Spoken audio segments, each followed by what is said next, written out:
the prodigy I personally mentored. After winning the World Piano Championship, he smashed his piano and publicly accused me of pedophilia, like tearing open old wounds. They all told me to be grateful to you. But Emily, I'll forever hate you.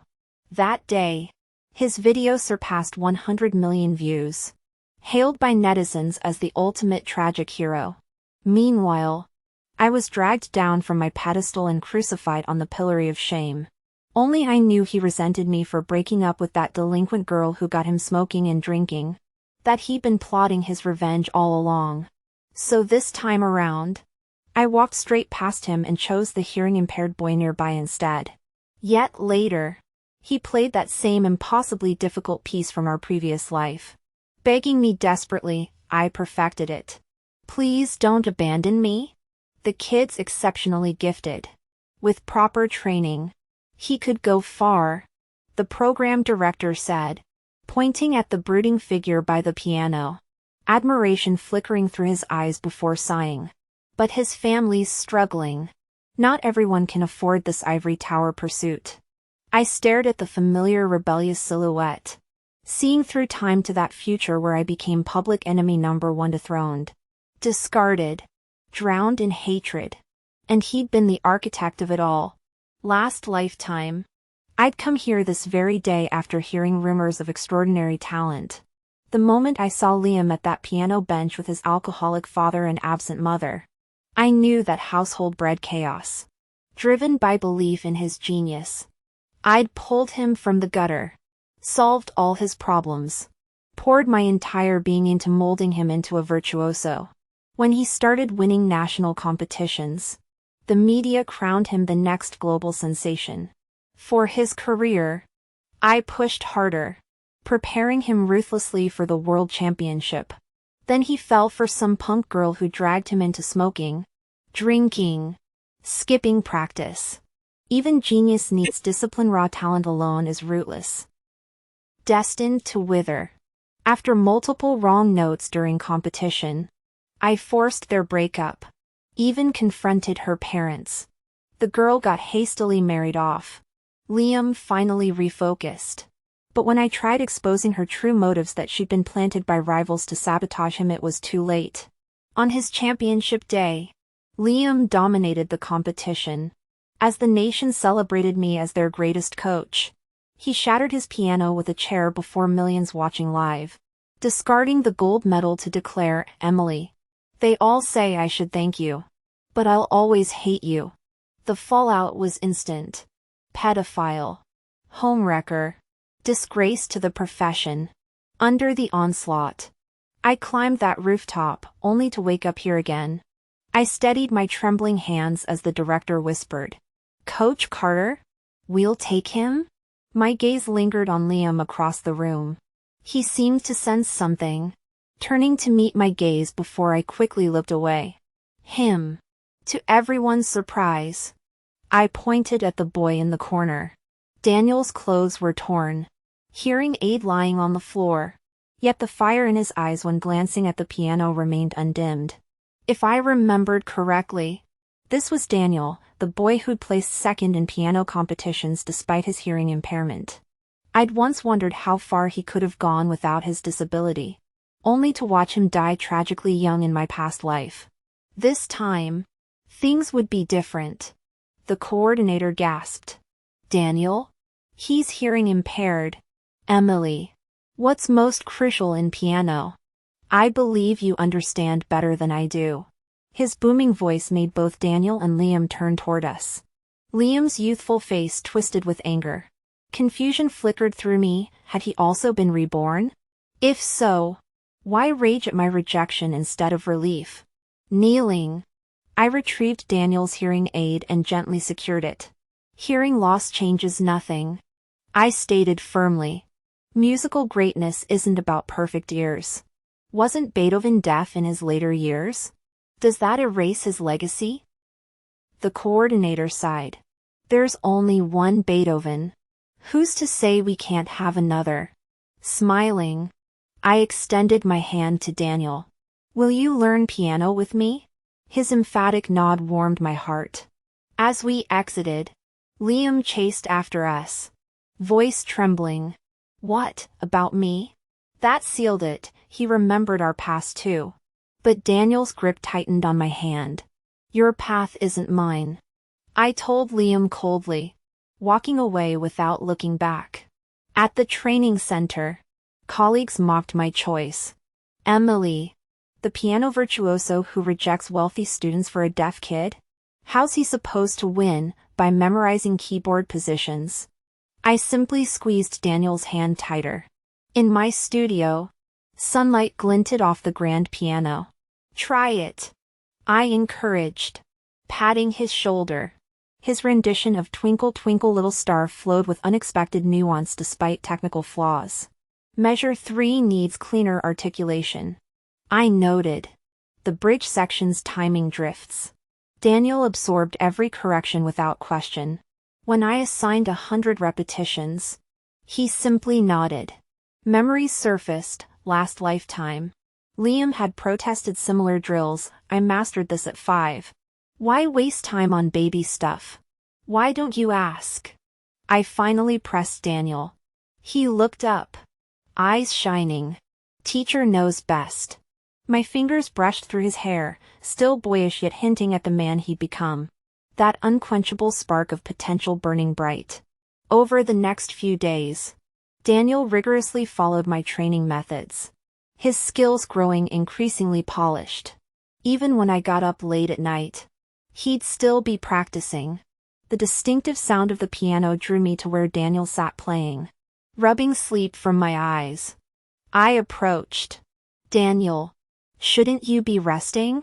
Proper sleep matters too. The music stopped as he turned. Ms. Carter, the divisional rounds are starting soon. The Institute's weekly evaluations begin tomorrow. They're offering a special prize this time to motivate students. You don't need to win first place to make me proud, I reassured him. Daniel shook his head fiercely. I want that trophy. Ambition's good. But, before I could finish, he yanked off his hearing aids, shutting out my words. I sighed. Stubborn as a mule. His obsession grew alarming. Daniel barely left the piano except for meals and bathroom breaks. During one marathon session, a colleague peered into the practice room and grimaced. All that effort wasted. He'll never match that prodigy from the East Wing. My spine stiffened at the word. Prodigy? Liam! 15 years old and already mastering Beethoven's concertos. Olivia's been gloating since recruiting him. The name hit like a physical blow. Liam. He'd surfaced earlier this time. And under Olivia's tutelage no less. My former classmate burst in before I could process this, dragging a gangly teenager. Emily, you simply must meet my new student. Olivia's shrill voice made Daniel falter mid-scale. The wrong notes hung in the air as Olivia smirked. This is what you wasted your recruitment slot on? My 5-year-old niece plays cleaner runs. She shoved Liam forward. Show them real talent. The boy's fingers danced across the keys with unsettling familiarity. Liszt's reminiscences to Don Juan poured forth that cursed piece Liam had butchered countless times in my previous life until his championship-winning performance. My nails bit into palms as memories flooded back, standing ovations turning to vicious criticism when his career later imploded. Olivia's manic laughter broke the spell as Liam finished. A once-in-a-generation genius. World champion material. Her eyes glittered with triumph. I said nothing, watching Liam's serene expression as he flexed his hands. This time, the disaster would be hers to inherit. I'm Emily Carter's disciple. I stared at Liam as he turned to meet my gaze, then stood and approached me. Before everyone, he extended his hand with pleading vulnerability. Master, he implored. I can play now. Please don't abandon me. Olivia yanked Liam backward, her voice sharp with concealed irritation. The master's right here. You've mistaken your teacher. I walked toward Daniel, resting both hands on his shoulders. He's correct, I'm not your master. Never was. My declaration carried through the room. I only have one disciple. His name is Daniel Mitchell. Liam's long lashes swept downward, shadowing his crestfallen expression. Olivia snorted derisively, dragging him away by the elbow. That afternoon, Liam intercepted me during my lunch errand. Gone was his morning's fragility, arrogant certainty now hardened his features. Admit it, Master, he asserted. You still care. Choosing Daniel to provoke me worked. Take me back as your disciple instead, and I'll win you that world championship. Make you proud. His audacity sparked bitter laughter. Liam, you make me sick. That single first-place trophy doesn't make you invincible. Champions get replaced annually, you won't always be one. Shouldering past him, I left his shouted "You'll regret this," echoing behind me. Regret already haunted me, regret forever mentoring him. Back in the practice room, Daniel hammered the piano keys with frenetic intensity, deaf to my calls. Only when I touched his back did I realize his hearing aids were absent. The music crescendoed wildly until the final note. He fumbled the worn devices into place, words tumbling out preemptively. Master, Liam's a genius. I'm just this. His trembling fingers brushed the ancient hearing aids. Storm clouds outside stole the sunlight bathing him, plunging his silhouette into gloom. A strained whisper escaped him, there's still time to change your mind. He'd overheard. Yes. Provoking Liam influenced my choice. But greater compassion drove me, memories of Daniel's past life cut short. My determination to shield his future. No regrets. Daniel. My palm cupped his bowed head. You're my disciple today and always. Never doubt that. He looked up, eyes glistening. My attention shifted to his outdated hearing aids. Let me get you new ones. They'll. He flinched from my touch, a first. These work fine. I didn't press. Some attachments defy logic. Evaluation day arrived swiftly. Olivia's theatrics didn't surprise me, she'd entered Liam prematurely to humiliate us. As Daniel prepared backstage, I straightened his collar and checked his aids. No pressure. First place doesn't matter. You're all ready. He walked out wordlessly. The taunts. Liam's intimidating talent, they'd suffocated him these weeks. He yearned to vindicate us both. Yet, Liam remained the former world champion from my memories. The opening notes of Rachmaninoff's prelude in C-sharp minor filled the air, plunging the room into profound silence. The tonal control surpassed even that of most conservatory applicants. I could sense Daniel's tension radiating through the performance. When the final chord faded, Liam shot me a triumphant smirk over his shoulder before taking a bow fit for royalty. Daniel had performed admirably under pressure. Though truth be told, the first place announcement, Liam, surprised no one. I'd selected repertoire appropriate for Daniel's current development stage. Pieces less technically demanding than Liam's showstoppers. We'll get them at the semester finals. I began, only to freeze as the director's voice boomed. Liam will represent our academy at the state competition. Olivia materialized center stage with Liam, her smirk audible. Surprised. Emily? I convinced the board to use this evaluation for state qualifiers. Really? We all knew Liam was the obvious choice. Face it, you'll always be second best. I stormed to the administration office. State qualifications have always considered cumulative scores. Since when does one performance override everything? I came here because this place valued meritocracy. The director steepled his fingers. Emily, be reasonable. Liam's brilliance transcends rules. 10 competitions wouldn't produce his equal. Genius demands exceptions, it's nature's way. The injustice choked me. Some were born on home plate while others ran bases barefoot. Even hardship seemed to coddle the privileged. Daniel waited outside, sunlight haloing his silhouette. My shame tripled when he opened his palm, a piano-shaped hairpin glinting there. For you, coach. Second place prize. But the silver medal gift was sheet music. He flushed. Traded with the bronze winner. Girls like pretty things. My arms wrapped around him involuntarily. I failed you. His steady pats contradicted the tremor in his voice. You never did. Never. As Liam's prodigy mythos exploded online, #PianoPrince trended for weeks. Leaked footage zoomed in on Daniel's hearing aid during his performance. The comments section became a graveyard of dreams. At Music Mom 42, decent technique for a disabled kid. But let's be real, deaf musicians? That's like colorblind painters. At Tough Love 88, stop wasting resources on lost causes. We practiced behind soundproof walls now. Daniel's fingers found the keys before I could stop him, the same Rachmaninoff prelude. Every accidental polished to crystalline perfection. His head tilted. Ear hovering near the strings' vibrations traveled through bone and willpower. Day after day, Daniel's piano skills grew more refined. Gradually, I realized Daniel possessed genuine talent that had simply been buried. Meanwhile, Olivia's social media updates showed Liam traveling everywhere with her, today trying gourmet food, tomorrow sightseeing, passing Olivia's office.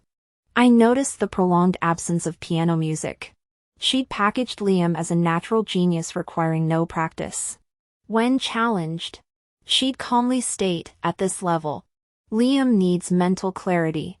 Technically, he's already peaked. Honestly, provincial competitions barely register for us. I shook my head silently. Our philosophies clashed. I believed daily practice built success's foundation. Even Liam in my past life received no exceptions.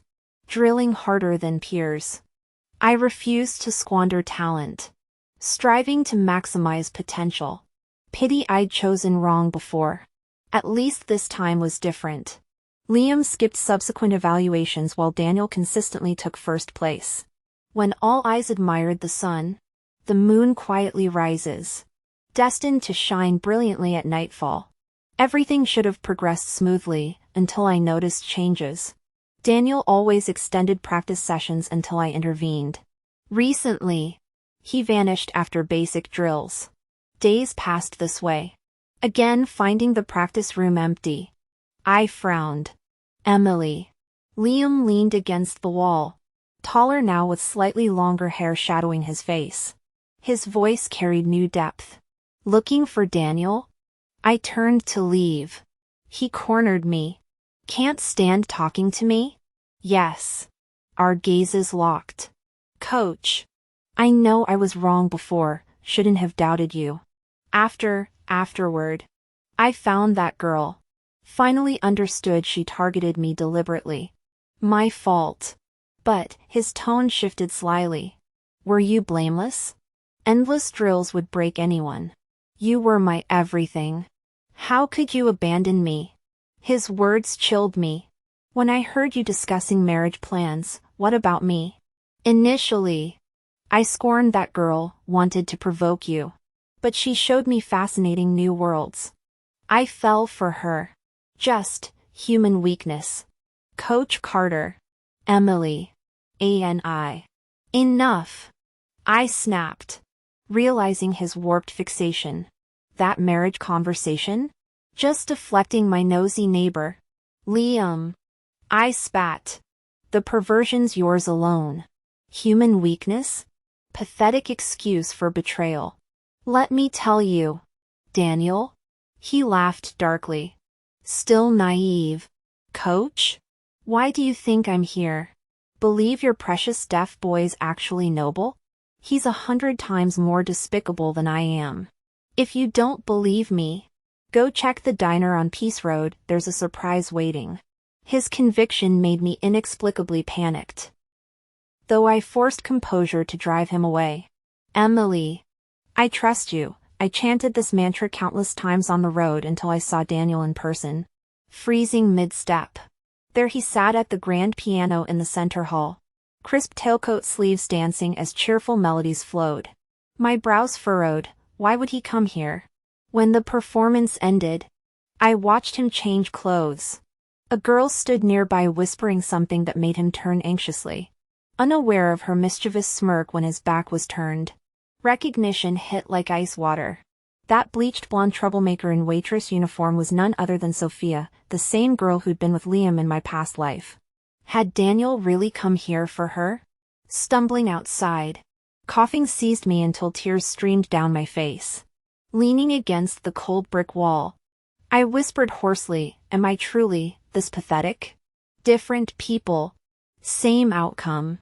Even after failing last time.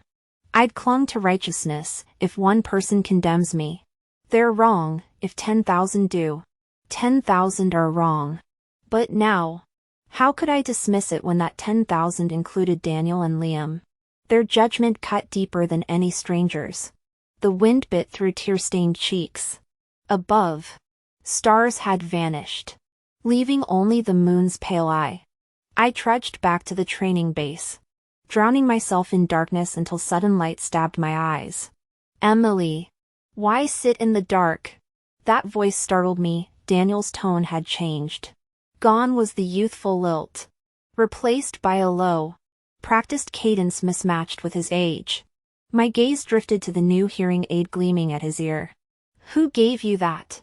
He touched it awkwardly. Words failed him, caught between friendship and something more. As I moved to leave, impulse made me pause.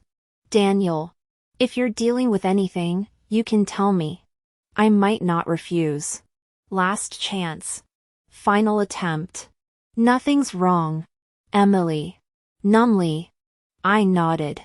Prepare well for next year's state competition.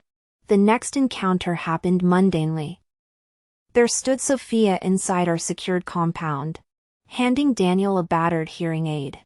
"Why keep this junk when mine's better?" she scoffed. Daniel hurriedly pocketed it, glancing around. "You should go." "Don't be stingy," her laughter echoed. "Show me around, Daniel. Aren't we close enough? Someone's coming." "Daniel." Daniel immediately turned his head and saw me, looking flustered. I walked over and called, "Daniel." He hummed in response. The girl beside him lit up like she'd struck gold. "Holy shit. So this is your mentor? She's hot. No wonder you, Sophia." Daniel snapped, cutting her off. "Leave." The girl finally pouted and walked away. In the music room, Daniel stood before me. "Emily, why didn't you tell me? Were you afraid I'd break things off?" "Emily, I didn't, Daniel. Is this really how you see me? You couldn't even be honest?" I pointed at the piano. "Twinkle, twinkle, little star." 100 times. I rose to leave. Our first duet had become punishment. Daniel said nothing, sitting down to play the childish tune repeatedly. When he finished, he approached me with pleading eyes. "Emily, I'm done. I messed up." I ignored him and walked out. I wasn't angry, just lost about how to face him. For days I gave him the cold shoulder while secretly monitoring his practice. I knew when he attempted complex compositions. I noticed when he skipped meals. Until. Why this song? Pressed against the wall like some creep. I listened to Happy Birthday drifting from next door. Daniel never celebrated his birthday today. The music stopped abruptly as he emerged, catching me mid-peak with my cheeks still flattened against the wall. Ahem, I scrambled for composure. "Nice weather where," my words died seeing the candlelit cake in his hands. "Happy birthday, Emily." I froze. Was today? Even I'd forgotten. The sea salt cake bore chocolate shards. He presented it with a wrapped box. "Your gift." Inside lay a pearl necklace with fat, gleaming orbs. My first thought escaped unfiltered. "How'd you afford this?" "Emily." He rushed to explain. "That girl Sophia, we weren't involved. She bumped into me, broke my hearing aid, offered to fix it. The replacement was temporary. I returned it after repairs. As for the money," he swallowed. "I've been bussing tables at Peace Street Diner. I swear, never again." I blurted out. This restaurant's violating child labor laws. He couldn't help but laugh. I laughed too, until tears streamed down my face. Daniel's finger brushed my cheek. His voice tight. Emily, don't cry. In that moment, one thought consumed me. Daniel was different. The state-level competition arrived swiftly. We attended to let Daniel observe, though I cautioned him. Get familiar with the competition atmosphere this year. We'll enter the national contest next year. As the announcer called Liam's name, our attention snapped to the stage. Liam performed Liszt's La Campanella, a notoriously difficult piece most competitors avoided. Yet both Liam and Olivia dared attempt it. I shook my head. Sloppy phrasing here. Rushed tempo there. His skills had clearly deteriorated from lack of practice, though still sufficient for a state championship. Had it been me, I'd have immediately adjusted my training regimen. But I wasn't them. When Liam claimed first place, Olivia preened before reporters. Everyone at our institute knows Liam's natural talent needs no practice. Future plans? This is just the beginning. He'll dominate nationally, then globally. No. This path would destroy him. Not my concern. Daniel and I simply passed through the cheering crowds where empty boasts took flight. Liam surrounded by flowers and applause. Hollow words amplified beyond reason. While others celebrated, Daniel and I trained relentlessly for the national piano competition. Seasons blurred until summer's molten heat returned. Seeing Daniel's name among semi-finalists surprised no one. The hearing-impaired teen had become the first to reach nationals wearing aids. Online sentiment shifted. Frowny face, he actually made semi-finals. Last person I expected. That's awesome. After prodigy Liam, he's my new favorite. Yet skeptics remained. Frowny face, his journey ends here. Bet he gets eliminated next round. While others aimed for the summit, they insisted Daniel's peak would be halfway up the mountain. Because of his disability? We'd smash that prejudice. Finals day swarmed with crowds seeking glimpses of the prodigy star. Fans clamored for Liam's autograph as Daniel and I slipped backstage. Before Daniel's performance, I gave final instructions. Liam finally appeared, leaning lazily against the doorframe after his fan meetings. Regrets yet? Emily, want me to sign something for you? I snapped without mercy. Are you selling regret pills? You always ask people if they regret things every time we meet.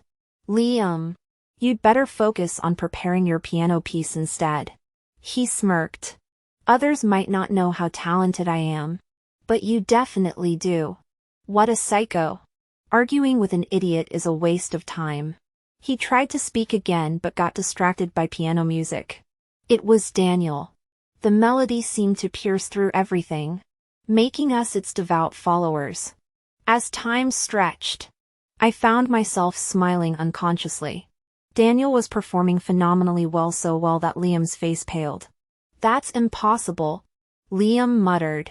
How could he play like this? He's deaf. There's no way. He'd never considered Daniel competition. Yet this overlooked Daniel had surpassed him with shocking growth. After finishing his performance, Daniel immediately hugged me. Coach, I did it. His feverish body heat seeped through thin fabric, making me suddenly uncomfortable. I gently pushed him away, handing a tissue.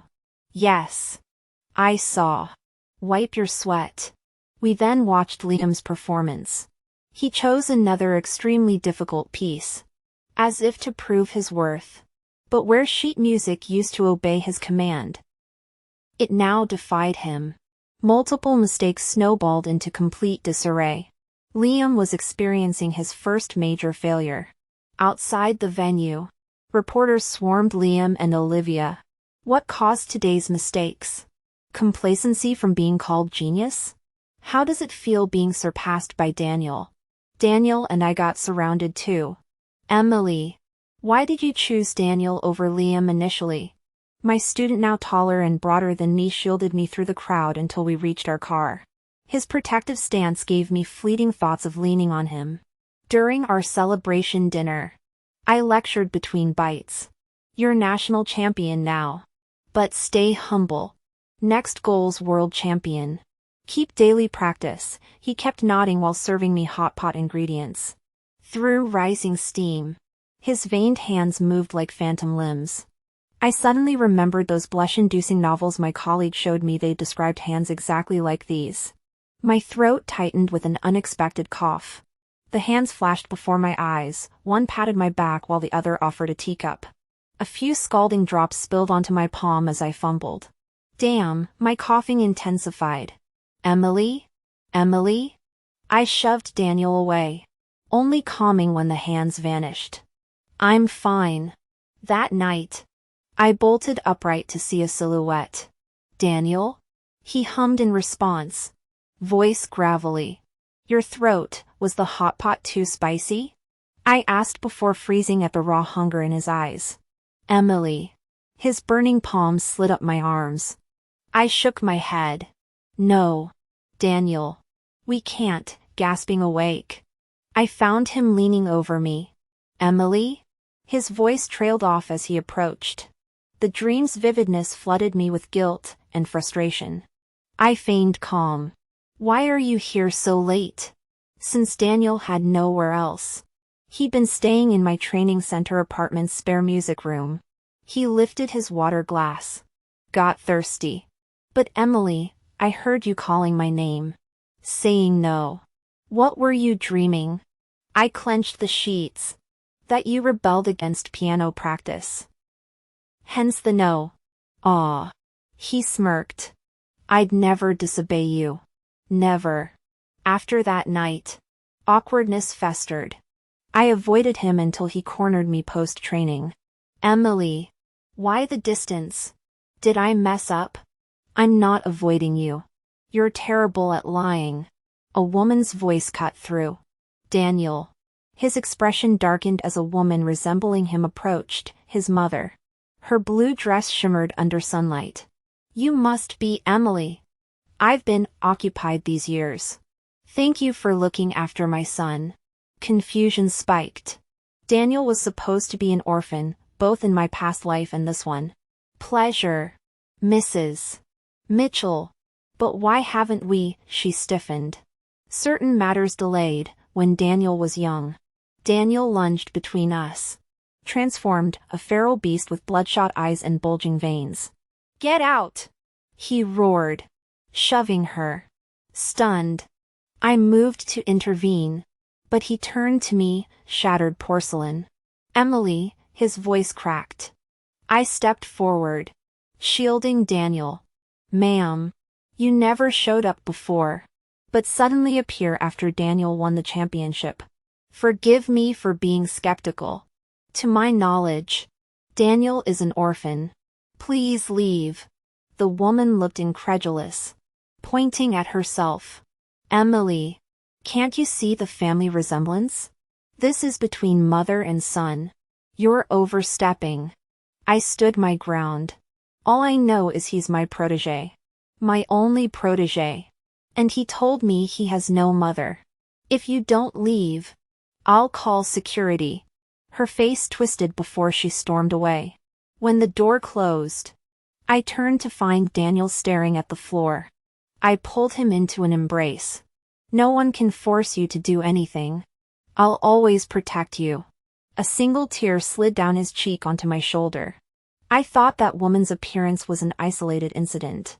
But she kept returning, even producing a DNA test. She'd film outside the piano room with captions like, "My champion son," or clutter the Steinway with homemade meals despite repeated refusals. The breaking point came when endorsement offers flooded in. I've said no to all commercial ventures. I snapped at the latest intruder. Daniel needs to focus on his music. But manufacturers only saw his marketability. Their persistence wore me down until Daniel's mother discovered the lucrative offers. Why refuse? She demanded. Eyes glittering. This money could change lives. Winning matters. But so does wealth. Disgust curled in my stomach. If you're so interested, film yourself. Leave my student out of this. The crisis seemed averted when Daniel rejected her. But I'd forgotten, not all mothers deserve the title. The storm hit during Daniel's chopinitude. A colleague burst in waving her phone viral footage of Mrs. Mitchell sobbing about that woman's unnatural obsession with my son. Doctored clips followed, me adjusting Daniel's collar. Our laughter over hot pot. My hand on his shoulder during lessons. The hashtag predator mentor trended by sundown. Through the onslaught. 3 words burned in my memory, Emily Carter's name. Dragged through digital mud. Pedophile. A buzzing filled my ears as my mind went blank. The memories flooded back, those days shrouded in darkness when moral condemnation forced me into submission. Countless accusations echoed, pedophile. How disgusting. How could she prey on someone so young? Some people don't deserve to be mentors. Emily actually had feelings for Liam? He's her protege. Practically her child. What mother falls for her own kid? Each indictment piled higher until I became damned for eternity. Emily! Emily! Daniel's urgent voice snapped me back. His sharp features swam into focus, deepening the pit in my stomach. In my past life, I could have sworn my conscience was clear. Now, guilt gnawed at me. Don't listen to their lies. Daniel insisted. Rising abruptly, I gripped his wrist. Sit down, Daniel. But Emily. Sit, or I'll renounce you as my protege. He reluctantly obeyed. Jaw clenched. Practice. Prepare for the world championship. Ignore the noise. His voice wavered. Emily? Do it. This was his pivotal moment. I wouldn't let my tarnished reputation drag him down. He belonged at the summit. Ascending greatness. My fading skills barely kept pace with his brilliance. But that didn't matter. His success was enough. The scandal metastasized. Even at the training center.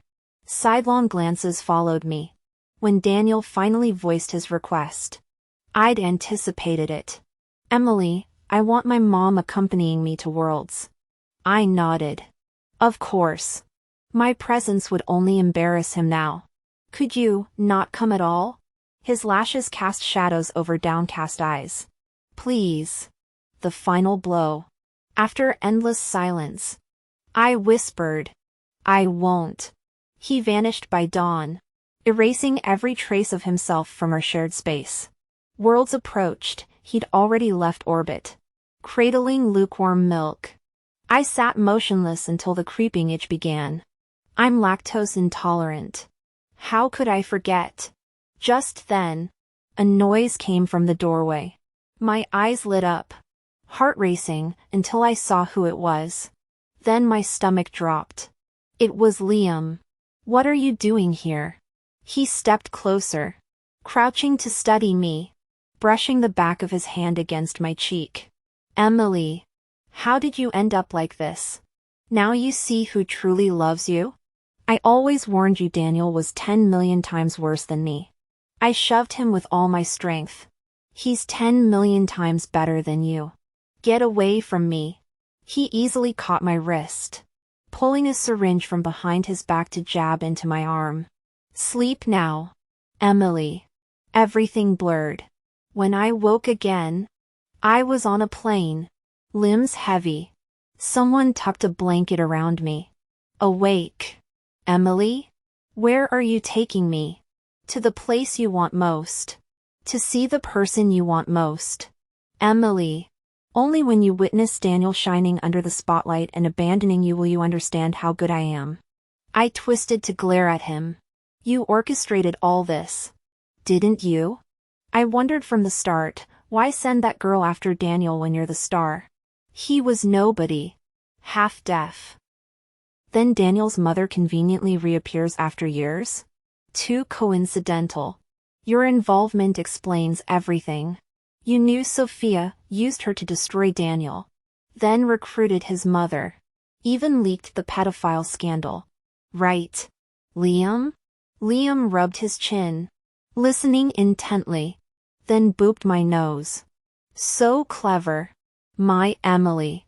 If not for Sophia, we wouldn't have missed our chance last lifetime. This time, I got close, found her weaknesses, forced her to target Daniel. That idiot nearly botched it. Know what? Daniel almost killed her. He smirked at my confusion. Your precious protege's and some lamb, he's a wolf cub. Sophia knocked out his hearing aid, God knows why that piece of junk mattered. He went berserk, choking her until she promised to fix it. Bullshit. I spat. He chuckled. You know it's true. Then I tracked down Daniel's mother, greedy opportunist. I didn't want this. But you left me no choice when you crossed her. In some ways, she's like Daniel. Both ruthless. My breath hitched. The Daniel he described didn't match my memories. And his mother, what happened between them? Liam kept me drugged in a villa. Limbs weak. The international competition was tomorrow.